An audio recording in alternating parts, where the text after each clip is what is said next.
দেখুন আমাদের গাছের এটা ঘিয়ে লঙ্কা এটাকে বলে। হ্যাঁ, এতগুলো হয়েছে আজকে পেকেছে, অনেকগুলো হয়েছে, পেকেছে যেহেতু আজকে নিয়ে এসেছি। আর এটা হয়েছে কুমড়ো ফুল, এটাও নিয়ে এসেছি। আর ঠাকুরকে সকাল সকাল পুজো করে দিয়ে দিলাম সরু চাকলি আর আলুর তরকারি আর কিছুটা ফল ভোগ। আর ঠাকুরকে অনেকটা আজকে বেলপাতা দিয়েও সাজিয়েছি। রাস্তায় আসার সময় কয়েকজন বেলপাতা পাচ্ছিল, তাদের কাছ থেকে চেয়ে নিয়ে এসেছি।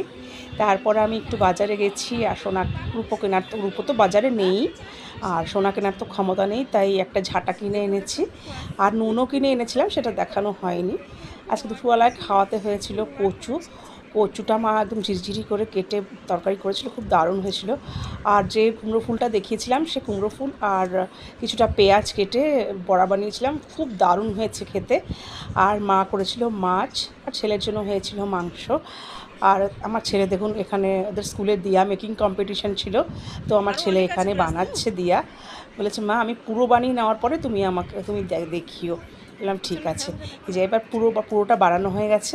দেখুন ওর ছোট্ট হাতে যেইটুকু পেরেছে ও বানিয়েছে, কতটা সুন্দর হয়েছে। ছোট্ট হাতেও যেইটুকু পেরেছে সেইটুকুই বানিয়েছে। তো আমরা সন্ধ্যেবেলায় খেয়ে নিলাম, শনি পুজো ছিল আজকে, শনি পুজো দিয়ে খেয়ে নিলাম। চিড়ে ভাজা মা ভেজেছিল আর তার মধ্যে একটু মিক্সচার দিয়ে পেঁয়াজ কুচিয়ে খেয়ে নিলাম।